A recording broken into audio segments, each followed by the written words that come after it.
So we are going to discuss how to set up your environment for Scala development in a reproducible way using Coursier.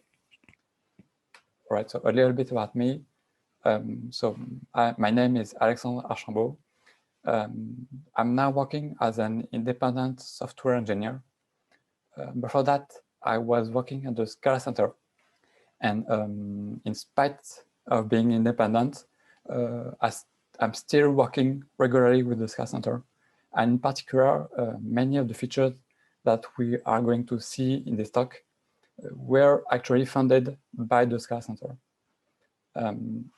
So I'm also active in open source. So I'm the original author and maintainer of Coursier, which initially was just a library to manage dependencies from Maven and Ivy repositories.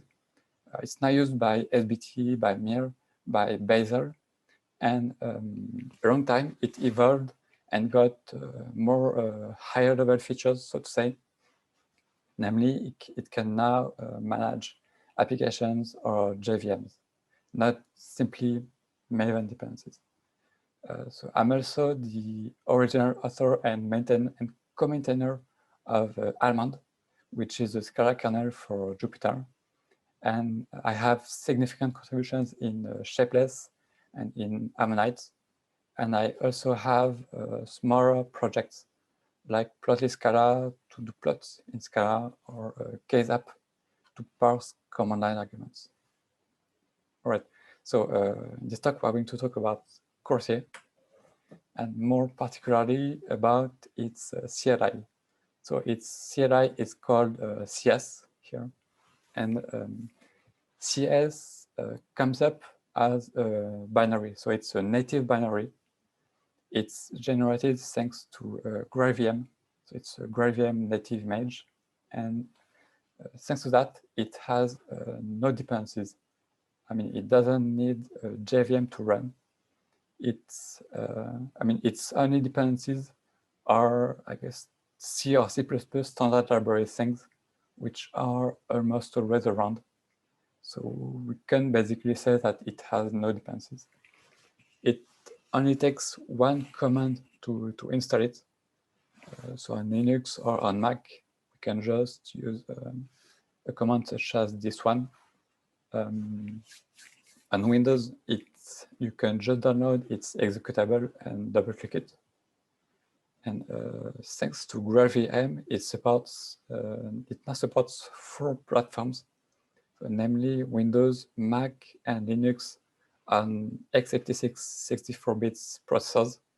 And more recently, it got support for Linux on ARM64. So that means that if you have a Raspberry Pi 4, you can now run CS natively on it.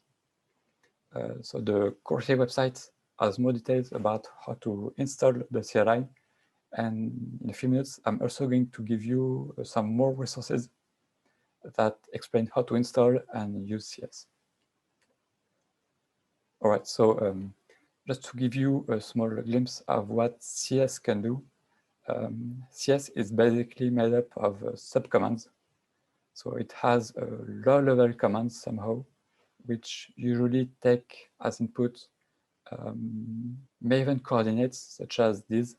So these are coordinates made of an organization, a name, and a version. And the Coursier CLI also has high-level commands, which deal with higher-level things like applications or JVMs. So let's have a quick look at these commands. I'm going to have to stop sharing my screen to share a new window. Sorry about this. All right. Okay. So you should now see a terminal. All right. So I'm going to log into this machine, which is actually a Raspberry Pi 4. And this machine does not have Java installed. It does not have CS either. And so we're going to use Coursier to we are going to review its command and install Java and some applications along the way.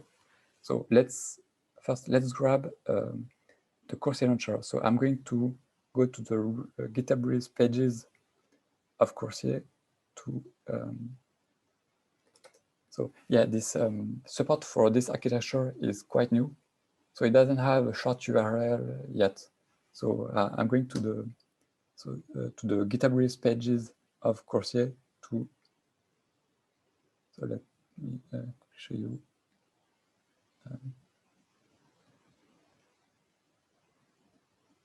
Right. So I'm on the GitHub release page of coursier, and I'm going to download this executable. So I'm copying the link. All right. And back to the terminal, I'm going to download this as CS. All right. So, okay, it's downloaded. Let's make it executable. And we can now run CS. So now let's install this in our path. So for that, I'm going to ask CS to install itself this way. So this is downloading the CS launcher again, but via the coursier cache this time. Okay. And it complains that the directory where the launcher was put is not in the path. So let's put this directory in the path too with this command. All right, so this command updated some profile files. So let's log out and log in again. And we should have CS in our path, right? Let's remove the launcher we downloaded. And okay, we still have CS. All right, so let's have a quick look at the CS commands. I won't be very thorough here. I will give you more resources in a few minutes. So the CS command line has a first command called complete that completes Maven coordinates. So for example, let's say we want to grab the Scala3 REPL, but we don't remember what exactly are its coordinates. So we can ask complete to complete this for us. So here it proposed it should be something like Scala line. Okay, it's here. So we're going to add this to these coordinates and ask for more completions. And all right. So we're on the Scala3 REPL. So let's download the Scala3 compiler. Say we were going to use this version. All right, and try to complete this again. Okay, so let's pick this version here because the others are nightly. That is, and all right, so now we have the full Maven coordinates of Scala3 compiler. So now let's try to resolve this using the resolve command. So if we do this, okay, this is downloading some metadata files, POM files, and we get a list of dependencies, which are the dependencies of Scala3 compiler here. Next, we can use the fetch command to fetch the class path of this dependency. So let's call fetch with it. And now it's downloading jars, jars here. And it lists the jars of this dependency here. So another command that we have is the launch command. So I mean, we complete dependencies, we resolve them, we fetch them. Now we can launch them. So let's try to launch this as is. And okay, so we didn't have Java installed. So the launch command is downloading a JVM for us. And we just use the Java binary in this JVM. Okay. So it should be unpacking the JVM now. All right. So so what happened here is so there are many classes in this dependency here, and of course the default one is not the one we want. So we have to specify the main class that we want to run. So it should look like this. So let's try this, and this will not be enough because as we are running the Scala repo outside the Scala archive, we have to pass it an option such as this one, and now it should work. Okay, so we have the Scala repo here. Okay, so this was the launch command. So now we can have a look at the higher level commands. The first one is install. So we saw install a few minutes ago to install CS itself, this way. We can actually use it to install other commands like let's install Scalafmt. So it downloads the class path of Scalafmt, right, and it wrote Scalafmt. So now we have Scalafmt in our path. And so it is in the path, but Java is not installed. So let's use another high-level command, so the Java one, to install JVM. So we're going to use the default JVM. So we just ask to set it up this way. And okay, it edited profile files here. So we're going to log out and log in again to be able to run the Java command. Okay, now we should have Java in our path. All right. So, and now if we try to run Scalafmt, it should work. Okay, it does. So, of course, there are no files to format here, so it complains. So these were the install and Java commands. We also have a setup command that basically wraps the install and Java commands. So what setup does is it installs a JVM if none is found on your system, and then it installs some basic Scala applications if they are not already installed. So let's run it. So it found a JVM, so it doesn't try to install one. It found that the directory where launchers are put is already in the path. And next, it tries to install some Scala applications. And as support for this architecture is quite new, it fails at some point, but it already installed a few applications. Right, so this was the setup command. And lastly, so we saw the install Java and setup command to really install things on our systems, to really put things in the path. But now, let's say we are writing a script, a bash script, and we want to call an application like Ammonite, for example. What we can do is, instead of installing Ammonite ourselves and messing with the possibly already installed Ammonite, what we can do is launching Ammonite with just a launch command this way. So the launch command actually also accepts applications and can run them. So let's do this. All right. And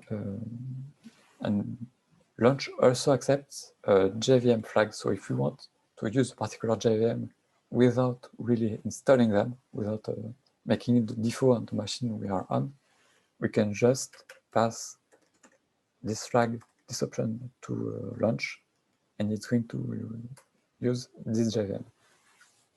It was not already downloaded, so this is downloading. So this is adopt OpenJDK 11, and this is going to start Ammonite with this JVM.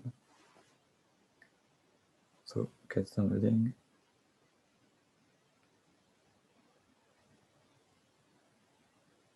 And okay, so it's a Raspberry Pi, so it takes a bit of time. Okay, Ammonite is starting, and it's using Java 11 here.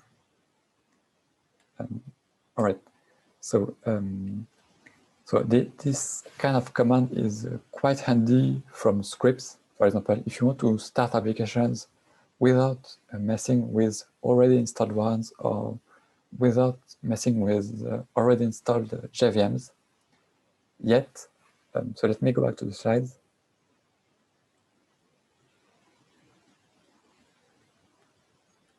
Okay. All right.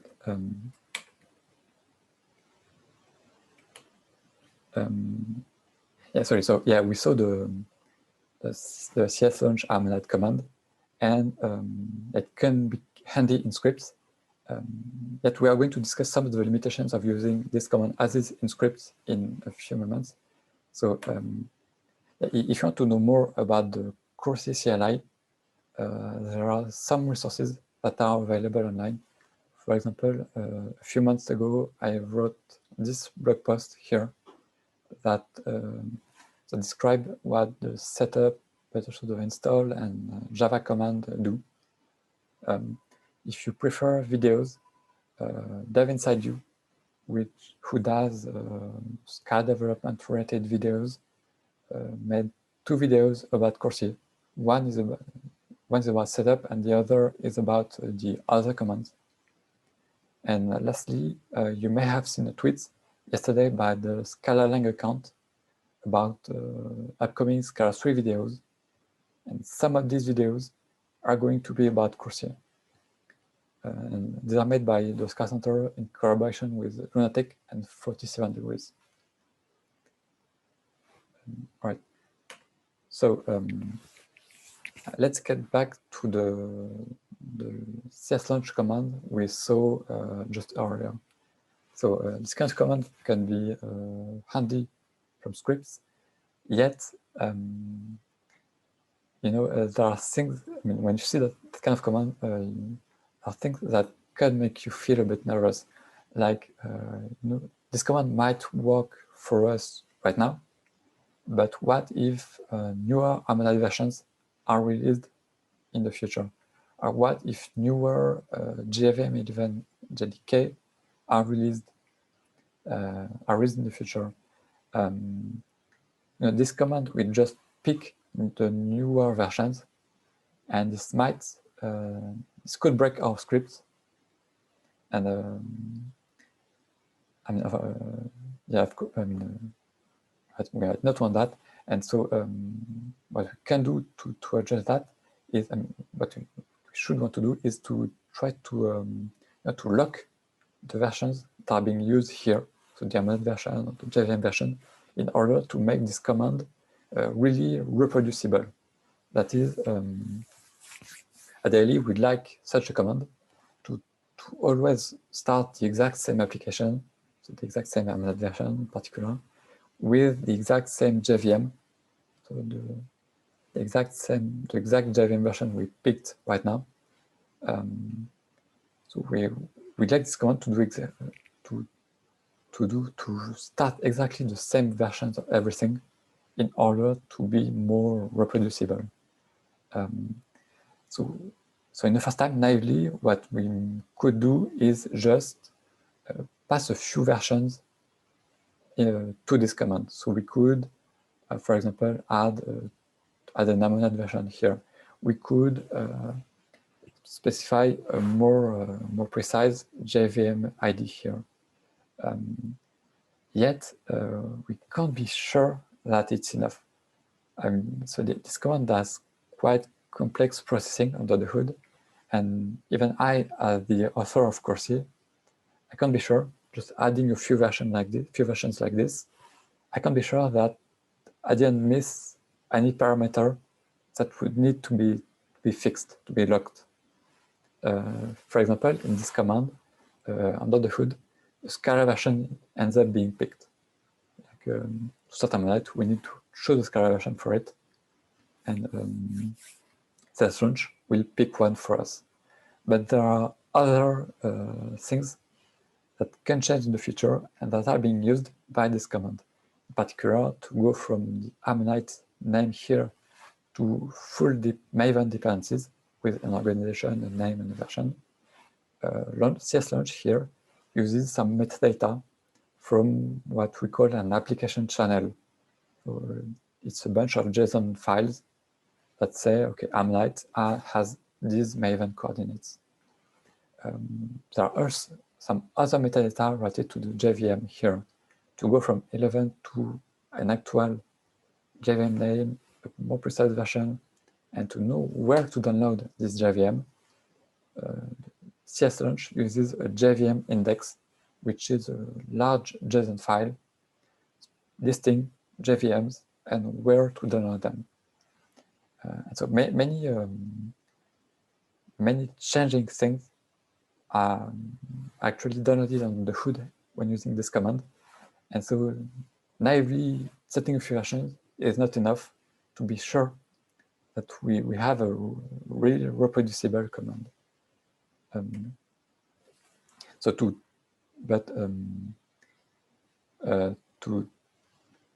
the good news is in the internals of Coursier, we actually have everything to know where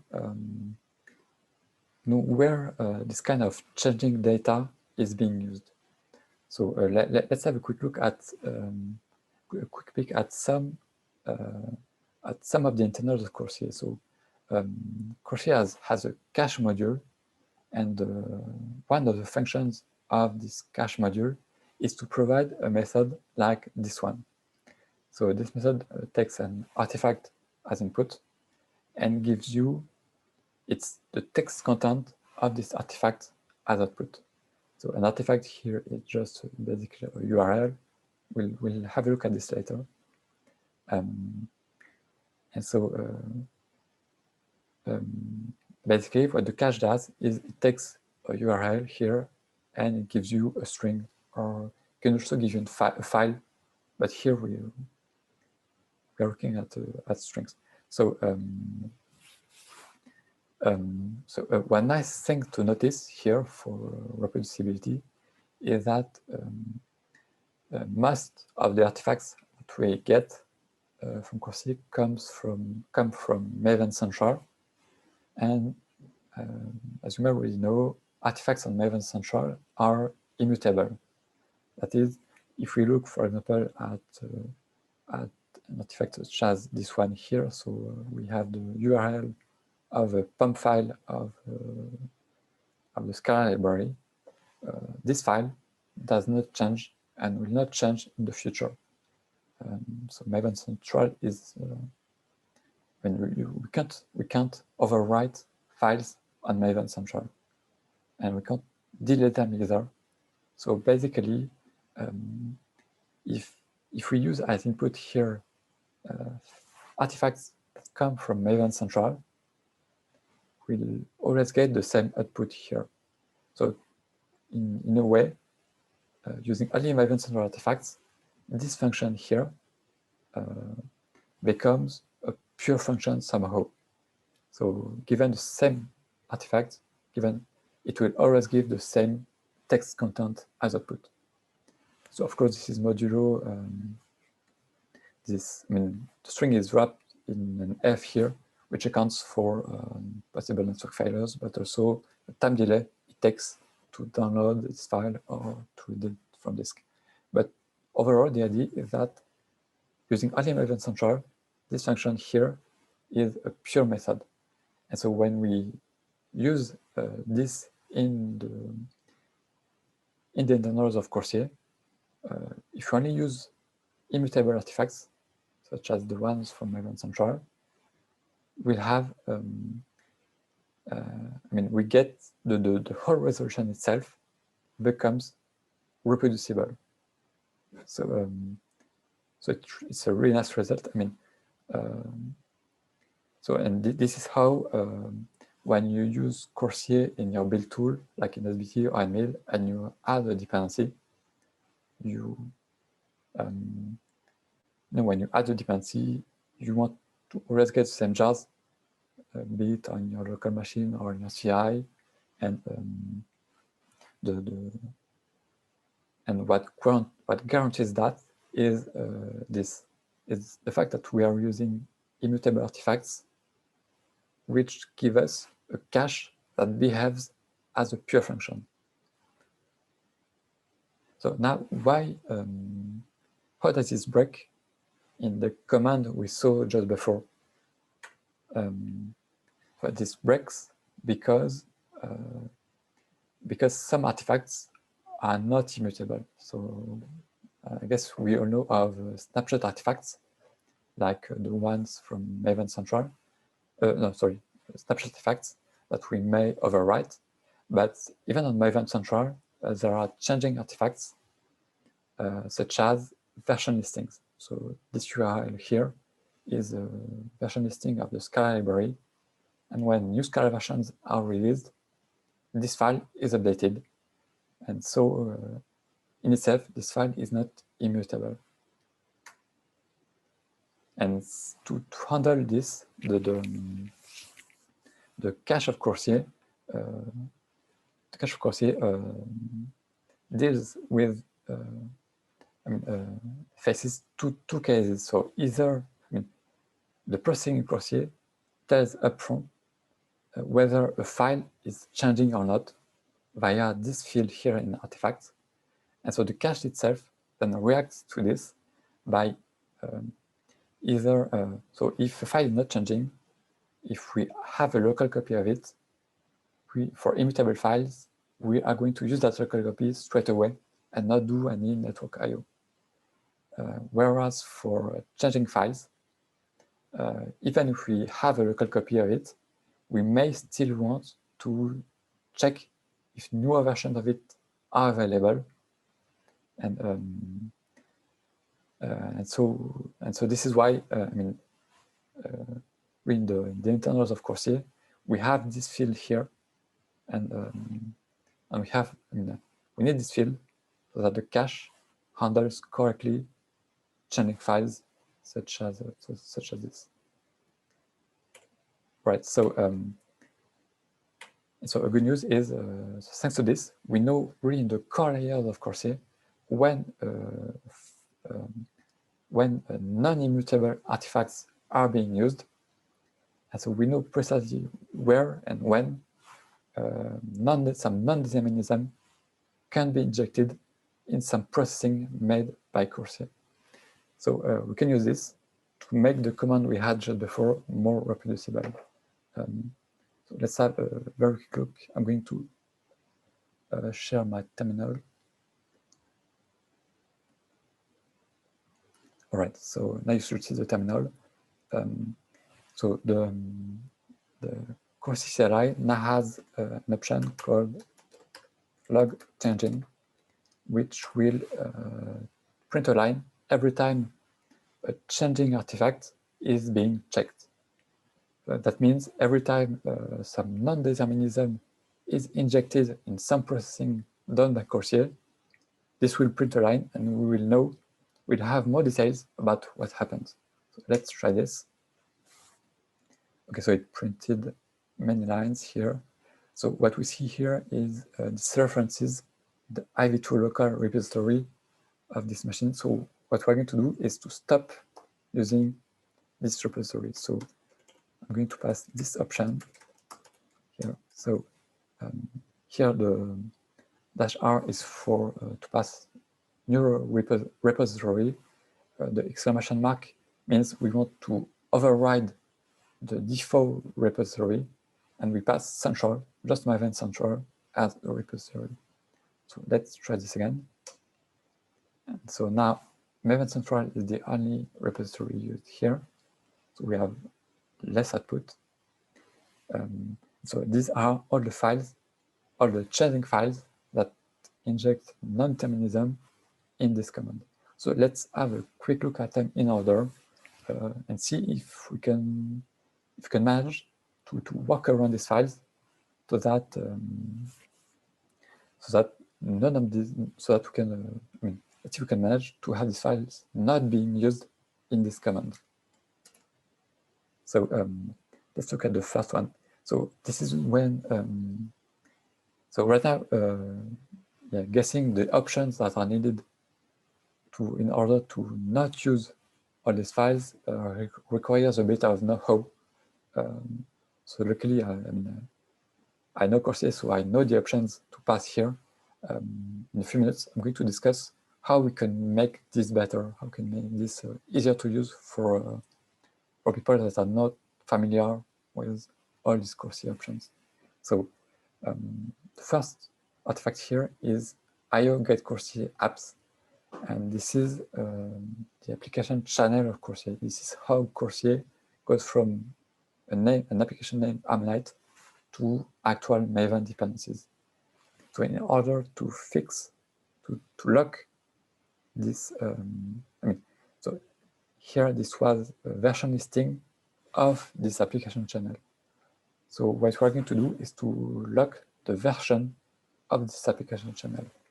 So to know what version is being used, we're going to log the channel version. So right, let's do this. And it said it's using channel this 106. So now let's use this as an application channel. So like for repository, I'm overriding the default channels and I'm passing the new one with an explicit version. So let's check this. And so yes, it doesn't check the version listing of IO get coursier apps. So now the first changing artifact it checks is this. So this is the version listing of Scala library, and this means this command is trying to pick a Scala version. So let's fix that by passing ourselves an explicit Scala version, such as this one, and see what happens. All right, it doesn't look at Scala version listings anymore. So now, now it tries to look at this. So this is an Ammonite version listing, and so we can work around that by passing an explicit Ammonite version. So let's pass this version. And okay, now it doesn't check Ammonite versions anymore. So the only remaining file is this one. And this one is actually the JVM index used by Coursier to know where to download a JVM 11 here. So to work around that, I'm going to use a slightly different index, so namely the one from Coursier here, called, so it's aliased as CS, so let's use it. So now what is being downloaded is not a GitHub URL, it's a mavencentral URL. So what happens here is this command tries to list the versions of IO get coursier JVM index. So it's a new index, so it's downloading a different JVM. I think it's a newer JVM 11. All right. Okay. So it's starting right. So in order to work around that, just like for channels, we are going to log the exact version of IO get coursier JVM index that is being used. So log JVM version, JVM index version. All right, and so it says it's using this JVM index version. So now let's use this as a JVM index this way. And okay, now no changing files are being used when we run this command. And so that means this command here is fully reproducible. That is, if we run it again in the future, it will still pick the exact same JVM. It will run the exact same Ammonite version using the exact same Scala version. And so that, I mean, now we have a fully reproducible command. Right, and now, if ever we were to change that command in the future, if we want to make sure that that we don't accidentally make it non-reproducible, we can pass this option to this command. So -m is some cache-related parameters, and Pure says that Pure forbids to download changing artifacts. So when you pass this option, only immutable artifacts are allowed. So let's have a look. So it should work, of course.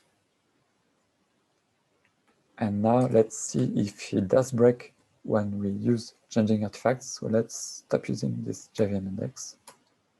And yes, it breaks. So it says error while getting a changing artifact. Right, so we have these two options, logchanging and pure, to help us make coursier commands more reproducible.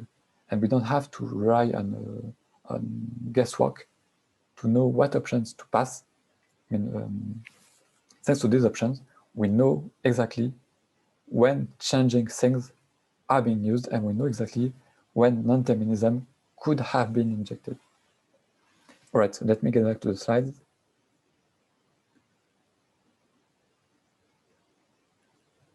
Okay.